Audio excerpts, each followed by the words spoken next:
वो अचानक डर के मारे झटके से जाग उठा। जैसे ही उसने नीचे देखा, उसके मुंह से चीख निकल गई। उसकी असली टांगों की जगह अब उसके शरीर से मैकेनिकल टांगे जुड़ी हुई थी। गुस्से और डर से पागल होकर उसने दरवाजे को इतनी जोर से लात मारी कि वह टूटकर खुल गया और वो भागता हुआ सड़क पर निकल आया। बाहर खड़े लोगों ने तुरंत उस पर बंदूकें तान दी, लेकिन उसी पल उसे अपनी नई टांगों के अंदर एक अजीब और बेहद ताकतवर शक्ति महसूस हुई। एक ही सेकंड में वह सैकड़ों मीटर दूर पहुंच गया। उसकी रफ्तार इतनी खतरनाक थी कि गोलियां भी उसका पीछा नहीं कर पा रही थी। उसका नाम निक था। कुछ दिनों पहले तक वह मैसाचुसेट्स इंस्टीट्यूट ऑफ टेक्नोलॉजी का छात्र था। पढ़ाई में टॉपर और हैकिंग में एक्सपर्ट। एस्ट्रोनॉमी से लेकर जियोग्राफी तक शायद ही कोई चीज हो जो उसे नहीं पता हो। लेकिन बचपन से ही उसकी टांगों में एक बीमारी थी जिसकी वजह से उसे हमेशा बैसाखियों के सहारे चलना पड़ता था। उस दिन वह अपनी गर्लफ्रेंड हेली और अपने दोस्त जोना के साथ रोड ट्रिप पर था। वे लोग हेली का सामान शिफ्ट करने में उसकी मदद कर रहे थे। तभी शाम के समय निक को एक रहस्यमयी हैकर का मैसेज मिला। दोनों के बीच लंबे समय से ऑनलाइन लड़ाई चल रही थी,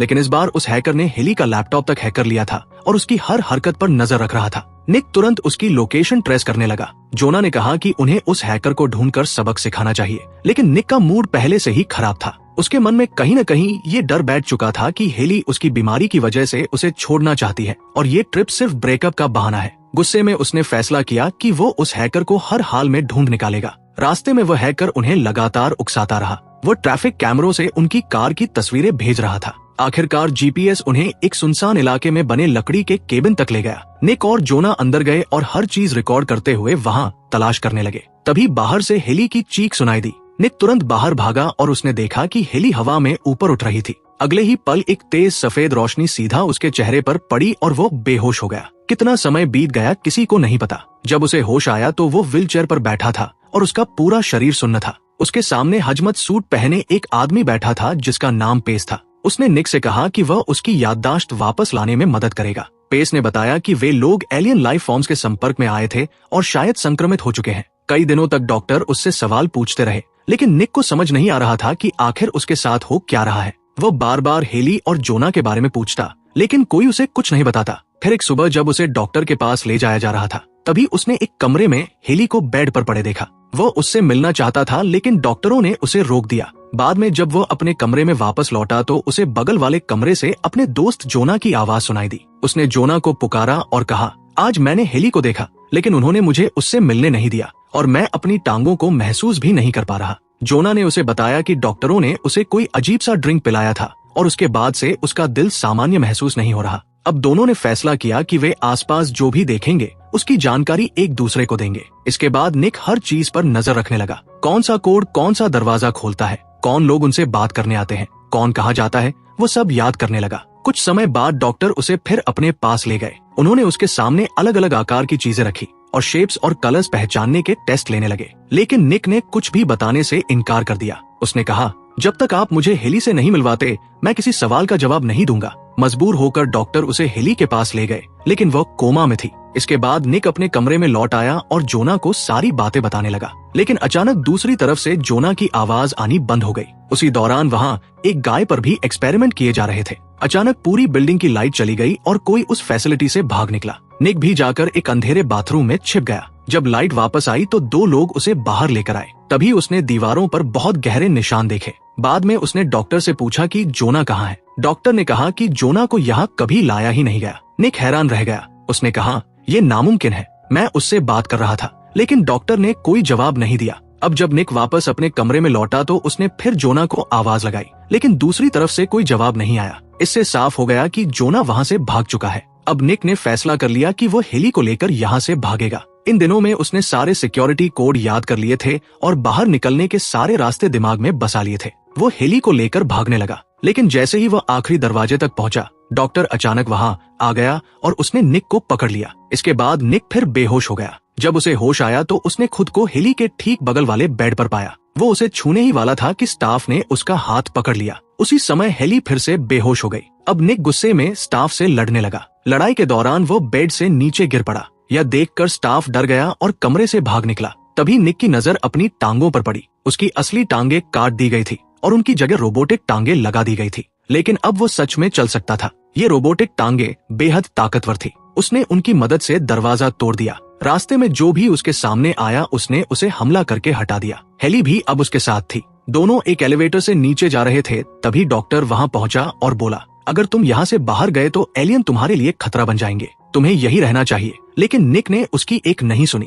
एक लंबे सुरंग जैसे रास्ते से गुजरने के बाद आखिरकार वो फैसिलिटी से बाहर निकल आया। जैसे ही वे बाहर पहुंचे, हेली को भी होश आ गया। दोनों ने आसपास देखा तो पाया कि वे एक सूने और वीरान इलाके में थे जहां दूर दूर तक कुछ भी नहीं था। काफी देर तक चलते रहने के बाद उन्हें सड़क दिखाई दी जहां एक कार आई। उन्होंने ड्राइवर से लिफ्ट मांगी। कार में एक बूढ़ी औरत बैठी थी और उसने उन्हें बैठा लिया, लेकिन कुछ दूर जाने के बाद वो अजीब बातें करने लगी। फिर उसने अचानक सड़क के बीचों बीच कार रोक दी और डरावनी हंसी हंसने लगी। यह देखकर निक और हेली घबरा गए और तुरंत कार से उतर गए। पास ही एक गैस स्टेशन था। निक हेली को वहां ले गया और उसे एक ट्रक के पास बैठा दिया। खुद वो फोन से अपने घर कॉल करने की कोशिश करने लगा, लेकिन फोन खराब था। तभी उसकी नजर उस ट्रक पर पड़ी जिसके पास उसने हेली को बैठाया था। वो ट्रक अब वहां से जा रहा था और हेली उसके अंदर थी। निक तुरंत समझ गया कि ट्रक ड्राइवर डॉक्टर के लिए काम करता है और हेली को वापस उसी फैसिलिटी में ले जा रहा है, इसलिए वो तुरंत ट्रक के पीछे भागने लगा। सबसे चौंकाने वाली बात ये थी कि अपनी रोबोटिक टांगों की वजह से वो इंसानों से कहीं ज्यादा तेज दौड़ सकता था।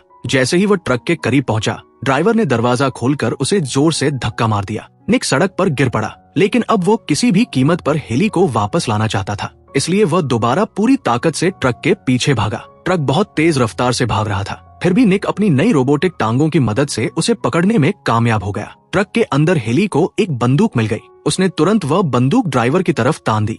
इसके बाद दोनों ट्रक ड्राइवर को बाहर फेंक देते हैं और खुद ही ट्रक लेकर वहां से भाग निकलते हैं। बहुत लंबी दूरी तय करने के बाद वे एक ऐसी जगह पहुंचते हैं जहां सड़क पूरी तरह खत्म हो जाती है। मजबूर होकर उन्हें वापस मुड़ना पड़ता है, लेकिन तभी निक को एहसास होता है कि वे फिर से उसी सड़क पर लौट आए हैं। उसी समय उन्हें पास में एक विजिटर सेंटर दिखाई देता है। जब वे अंदर जाते हैं तो वहां उन्हें उस इलाके का नक्शा मिलता है। नक्शा देखकर उन्हें पता चलता है कि पूरे इलाके में सिर्फ एक ही सड़क मौजूद है। निक कुछ भी समझ नहीं पाता और इसी बीच हेली की हालत लगातार बिगड़ती जा रही होती है, इसलिए दोनों फैसला करते हैं कि वे रात वहीं बिताएंगे। उस रात जब वे वहां छिपे हुए थे, तभी अचानक डॉक्टर के आदमी वहां पहुंच जाते हैं। निक और हेली उनसे छिपने लगते हैं। तभी छिपते हुए उन्हें अपना दोस्त जोना दिखाई देता है। वही जोना जो पहले फैसिलिटी से भाग निकला था, लेकिन अब उसके हाथ पूरी तरह बदल चुके थे। उसके दोनों हाथ रोबोटिक बन चुके थे, ठीक वैसे ही जैसे निक की टांगे रोबोटिक थी। इसी वजह से जब जोना पहले वहां से भागा था तो दीवारों पर इतने गहरे निशान बने थे। निक ये भी नोटिस करता है कि उसकी बाह पर लिखा वही नंबर हेली की गर्दन पर भी लिखा हुआ है। जोना कहता है, अगर इन नंबरों को जोड़ो तो कुल 51 बनता है। इसका मतलब हम एरिया 51 में हैं, जहां वैज्ञानिक नए नए एक्सपेरिमेंट करते हैं और अभी वे हम पर भी प्रयोग कर रहे हैं। इसी वजह से तुम्हारी टांगे और मेरे हाथ बदल दिए गए। उनके लिए हम सिर्फ लैब के चूहों जैसे टेस्ट सब्जेक्ट है। अगली सुबह डॉक्टर के लोगों के जाने के बाद तीनों फिर से ट्रक में बैठकर वहां से निकलने की कोशिश करते हैं। कुछ दूर जाने के बाद उन्हें आगे एक चेक पॉइंट दिखाई देता है। वे ट्रक को तेजी से निकालने की कोशिश करते हैं, लेकिन तभी सेना एक विशाल पिलर सिस्टम एक्टिव कर देती है जो ट्रक के सामने आकर रास्ता बंद कर देता है। उस सिस्टम को सिर्फ ऑपरेटिंग सिस्टम से हटाया जा सकता था। अब जोना ट्रक से उतरता है और उस कमरे तक पहुंच जाता है जहां लैपटॉप रखा हुआ था, लेकिन जैसे ही वह पिलर हटाने वाला होता है, एक गोली उसके चश्मे पर लगती है। उसकी नजर धुंधली हो जाती है। अब वह ना कोड डाल सकता था और ना ही सिस्टम हैक कर सकता था। मजबूर होकर वो वापस बाहर आ जाता है। इसके बाद वह अपने रोबोटिक हाथों की जबरदस्त ताकत का इस्तेमाल करता है और पूरे पिलर को तोड़कर चकनाचूर कर देता है। इस तरह निक और हेली वहां से भागने में कामयाब हो जाते हैं, लेकिन जोना पीछे रह जाता है। उसे कई गोलियां लग चुकी होती है। जोना की कुर्बानी देखकर निक और हेली दोनों की आंखों में आंसू आ जाते हैं। अब दोनों लगातार आगे बढ़ते रहते हैं और आखिरकार उनके सामने एक विशाल पुल दिखाई देता है, लेकिन उस पुल के ठीक बीचों बीच डॉक्टर खड़ा होता है। उनका ट्रक डॉक्टर तक पहुंच भी नहीं पाता कि तभी डॉक्टर के आदमी सड़क पर कुछ फेंक देते हैं, जिससे ट्रक के टायर फट जाते हैं और ट्रक पलट जाता है। हेली बुरी तरह घायल हो चुकी होती है और वो बेहोश हो जाती है। उसी समय एक हेलीकॉप्टर वहां आता है और हेली को अपने साथ ले जाता है। निक भी बुरी तरह घायल था, लेकिन वह अपनी पूरी ताकत लगाकर एक बार फिर खड़ा हो जाता है।